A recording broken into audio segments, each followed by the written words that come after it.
Welcome to this presentation about the extended classroom at the University of Warwick. In this presentation, we're going to look briefly at the idea of the extended classroom, consider the strategy behind the initiative, and then look in more detail at 7 core technologies that we have at Warwick for supporting the extended classroom.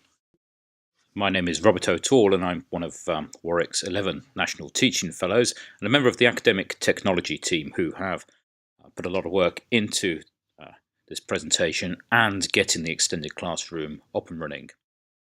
This presentation has also been prepared with the assistance of Lynn Bailey of Chemistry and Kevin Jeffs of Audiovisual Services. Although this is a multi-service, multidisciplinary initiative, it has been kick-started initially by Academic Technology, Audiovisual Services, and the Learning and Development Centre. But as you can see, we have many other partners involved in this and a growing number of academic departments. And our aim is to have every academic department in the university thinking about the extended classroom and creating a strategy for adopting appropriate aspects of it. Plus, it's now also supported by the Higher Education Academy. We invented the term extended classroom here at Warwick to bring together multiple streams of development and support, reflecting the ambitions and challenges facing the university, but also connecting in with its long history of innovation in learning technology and learning space design. Currently, many of Warwick's existing teaching spaces are being refurbished with state-of-the-art equipment and new designs. As you can see here, this is A023 in social sciences, which was one of the first lecture theatres to be built at the university. And the colour photograph shows the refurbished A023. Interestingly, after that refurbishment, we discovered that it had originally been designed as an innovative teaching space specifically to support case-based learning. We are following in a long tradition. The initiative also emerged out of discussions surrounding the plans for a dedicated teaching and learning building. This led us to examine 5 radical scenarios for how teaching and learning might take place in the future. We discussed these scenarios in a session at the Students' Union and discovered that actually many of these practices are in use at Warwick already. Video conferencing, for example, is increasingly common, as in this example from theatre studies in which the students are working online with an Iranian filmmaker. However, many people report that they are confused, even overwhelmed by the wide range of options that are available to them, and of course that is only going to get worse as technology races on apace. The Extended Classroom Initiative is an attempt to get people collaborating to simplify our understanding of what is available and the pathways that people have to use technology to enhance teaching and learning. It is therefore an example of what our registrar, Ken Sloan, has called Simplify, Collaborate and Deliver. So what do we mean by the extended classroom? This is a simple definition that we think is appropriate to the University of Warwick, a campus-based university. So there are 3 layers to this, starting at the simplest, 0, get a teacher and at least 1 student in an empty room and you have a minimal classroom. The next level up, add to that technologies, techniques and learning designs to sustain and amplify the value of their interactions, then you have an extended classroom. And those technologies might be simple things like blackboards and paper and pen, or they might be more sophisticated technologies. Level 2, we can go even further, using 21st century technologies for enriching the classroom and widening access beyond the here and now. And that we call the Warwick Extended Classroom. That includes technologies like video conferencing and telepresence and lecture recording. At the University of Warwick, we are developing an integrated suite of technologies, spaces, physical and virtual, services and techniques to allow our staff and students to realise the full potential of the extended classroom. The set of 8 extended classroom postcards introduce 7 core, quality-assured, well-supported technologies with clear, simple value propositions explaining how they can be used to enhance teaching and learning. The overview card lists these value propositions, aiming to make them instantly recognizable. In addition, we are aligning this with the HEA Flexible Learning Strategic Enhancement Programme, considering how extended classroom approaches and technologies can enable appropriate flexibility by default across the whole university.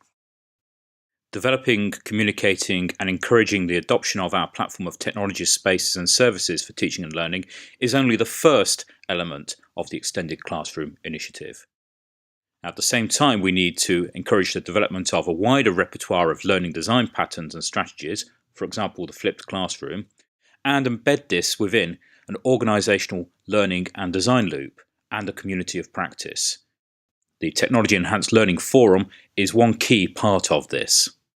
This diagram represents the ideal organisational learning and design loop, in which, over time, the platform of technologies, spaces and learning designs becomes more widely adopted and incrementally refined.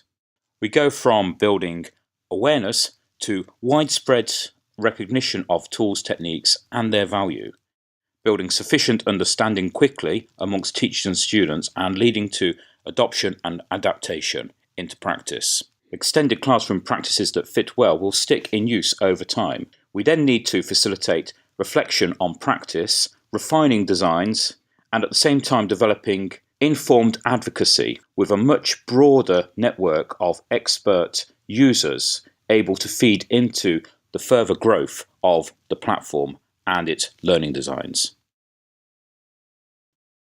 So now let's have a look at the initial 7 technology cards and see how each of these helps us to recognise the value that we can get from adopting extended classroom tools, technologies and techniques. The lecture capture service provided by the AV team in IT Services is a no-cost, no-hassle lecture recording service that puts the lecturer in charge. It produces decent quality video files in a standard format for you to distribute in a controlled way. This allows the students to listen to the lecture again and hopefully understand more. Great lectures are made unforgettable. The reverse side of the card contains further information about the service and how it can be used, including the idea of flipping the classroom. That is where you might record a lecture, for example, in a previous year, and then not give that lecture again. The students can watch the lecture online and you can use the lecture time for more interactive teaching and learning. The bottom of the reverse side of the card contains a link to a web page on the Extended Classroom site about lecture capture, and this contains up-to-date information about which rooms are set up for automated lecture capture. As of February 2015, there are 17 of the larger lecture theatres equipped. If you're not teaching in one of those lecture theatres, you can still arrange to have your lecture recorded using the personal capture service. Talk to Audiovisual Services. There are several different configurations in which your lecture can be captured. Kevin Jeffs has created a series of demonstration videos to show the various options. The simplest option is to record slides on the screen and your voice. This next video demonstrates slides, document capture, screen recording, audio and video of the lecturer speaking. And that is followed with a demonstration of capturing writing on the chalkboard. Hello and welcome to this short lecture capture recording demonstration. This demonstration is to show you the presentation, voice and video of the presenter. Your voice is recorded using the radio mics which can be found on the lectern. The presentation is recorded from the PC, a laptop or the visualizer, and the video of me is being recorded from a camera on the back wall. Let me just show you the various options. I can switch between the PC and the document camera.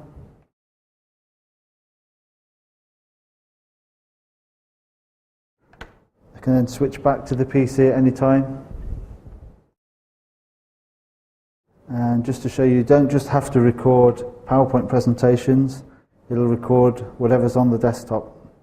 So I could be demonstrating a web page, or filling in a form, or back to your plain old presentation.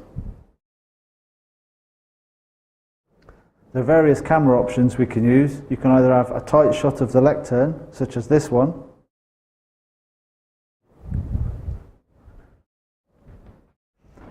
or a wider shot of the front of the stage.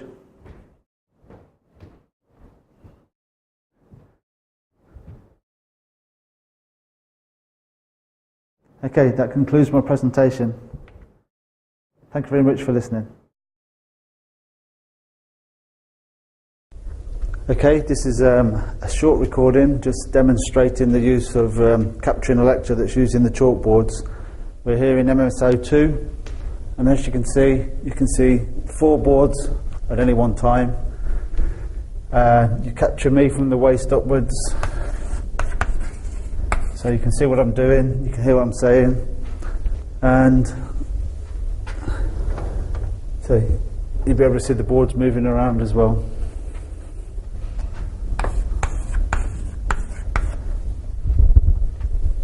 Got a different size text that you can see at the top, so large, medium and small writing, still visible from the back of the room and to the camera.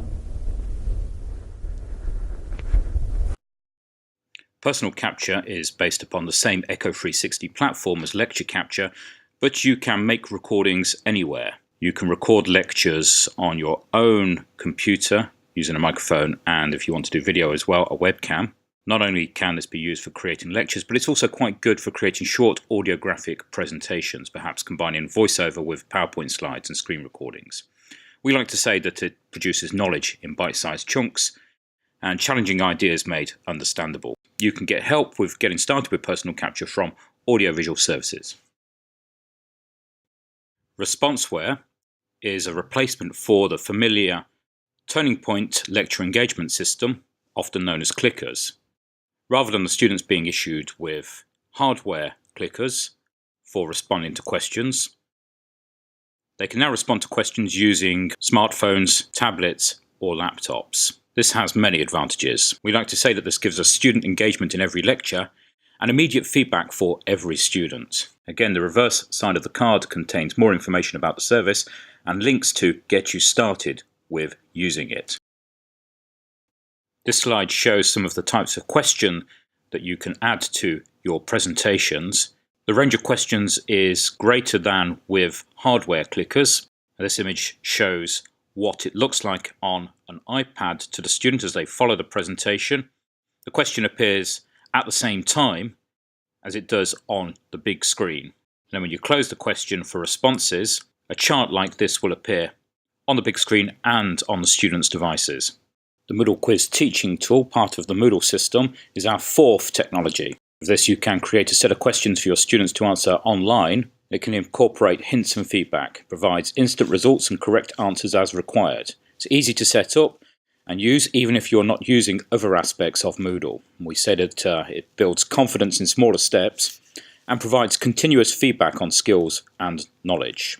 There's more information on the back of the card, as well as links to the extended classroom page on Moodle Quiz Teaching Tool, which contains this very good video by Lynn Bailey of Chemistry, showing how the Chemistry department uses Moodle Quiz.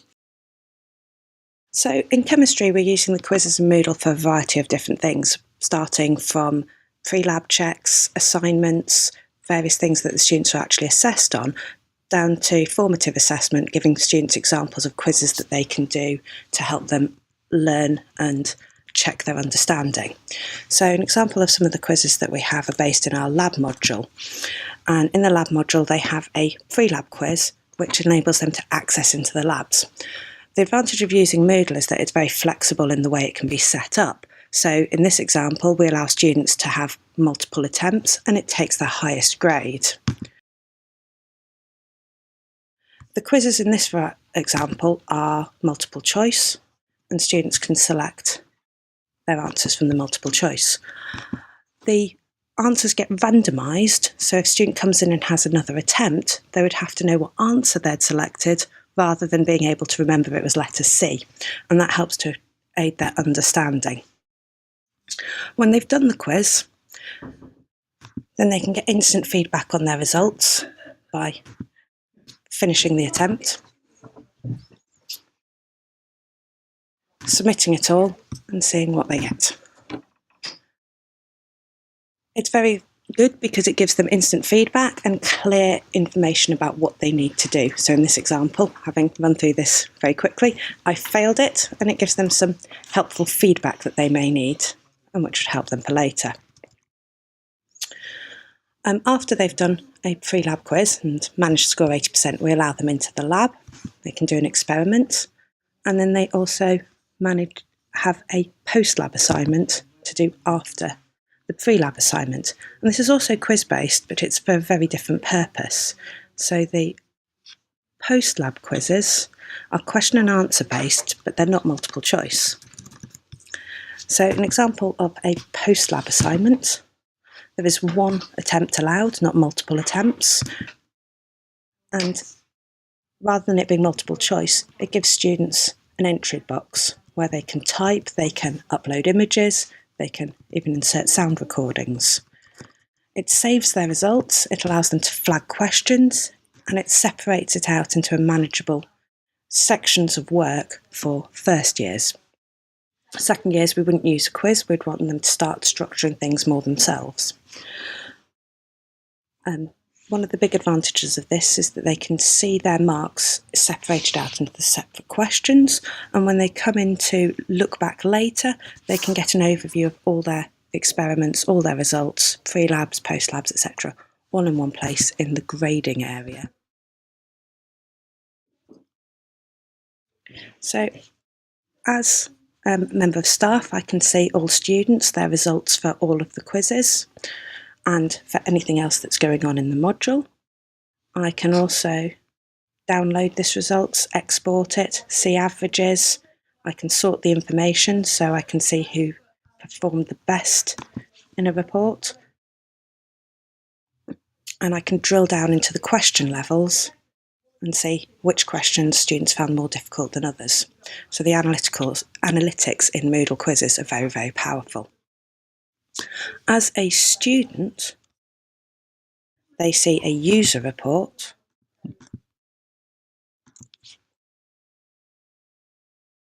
and then in the user report they can see the information about their grades for all of the different assignments and quickly link back into them at any point.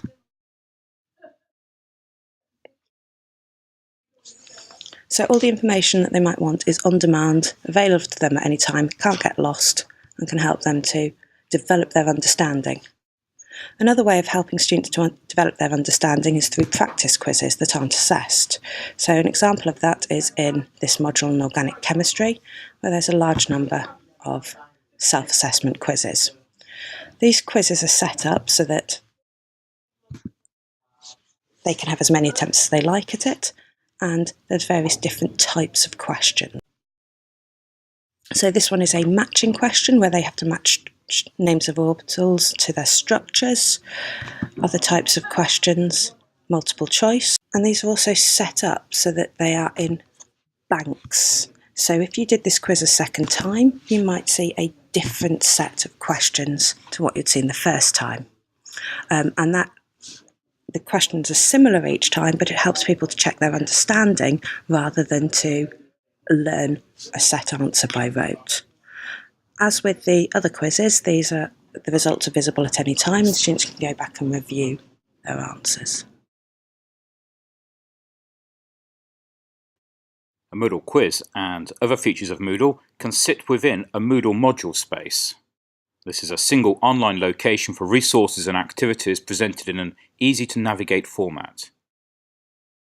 It can be used for taught modules or for self-study courses. We like to say that it gives access to resources and activities simplified, and it's the best platform for extending your classroom online. Moodle module space can easily be created from a standard template, and you can then add features, upload resources and set up learning activities and pathways. For modules that are In student records, this is a very straightforward process. And you can set it up so that lecture captures and reading lists linked to the module are automatically incorporated. The Moodle module space approach is especially valuable when used in this pattern. Firstly, tailor your own solution based upon the minimal module design. Student access, reading lists, timetables, etc. are automatically added. Then, as you're teaching the module, add more content and materials, including lecture capture recordings. Finally, after the module has completed, use wizard-based managed rollover and configuration to prepare to reuse the space in the following year. The previous year's spaces can remain available for their students to access. The technologies that we've looked at so far have been very much about the teacher extending their own teaching practice. The My Portfolio system, based upon the very popular Mahara ePortfolio tool, provides a personal electronic portfolio for students and staff. So our message to the students is to make it their place for collecting together digital content that represents their work, development and capabilities. It's the student's own homepage for collecting, recording and reflecting. Great work preserved and presented beautifully. The final card in the set of 7 concerns the Tabular Student Profile System, which is part of the greater Tabular system. It's a single online secure location for information about your students. It's designed to enable continuity in the student experience, providing an overview of the student's pathways and progress. This video, recorded with Lynn Bailey of the Department of Chemistry, illustrates how they use tabular student profiles in conjunction with the small group teaching part of Tabular. So the Department of Chemistry is using Tabular as well as Moodle. We don't see them as being systems that conflict. We find that they're very complementary and do different things. One of the big things that we like about Tabular is that it helps us to get personalised information to our students about their personal tutors, their timetables, their individual circumstances, so their absences, etc. And it all synchronises and is accessible on demand. So one of the things that we're setting up in here is our small group teaching. Obviously in chemistry we've got practical work, and it turns into quite a complicated structure of different people doing different experiments on different days. And in the past we've had a lot of confusion from students about where they're meant to go on various different times. Setting this up in Tabular has meant that we can have individual events set up and displayed for students in their calendars. And each event gives a high level of information, so the time, the tutors who are teaching it, the places, and then this then shows in the students' own timetables as a very good level of information. Looking at an individual student, this displays into their calendar as a timetable. Also appearing in their timetable is their lectures, and they can access this through the website at any time, and they can also synchronise it to their phone, computer, and in some cases even smartwatches. Same level of information is available about the times, locations and places, and in a number of cases it also links to the location and takes them directly to a map, so they've got no excuse to get lost. Also in the information is things like their personal tutors, the groups that they're parts of, and also a record of their attendance, so they can see at any point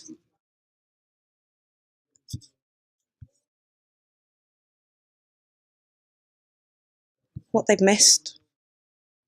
So we take all of our registers in Tabular, and it's very good because it displays the information to students so they can instantly see on demand what they've missed into a high level of detail, whether they need to complete any absence forms or do any other information to help them to provide the relevant documentation to the department.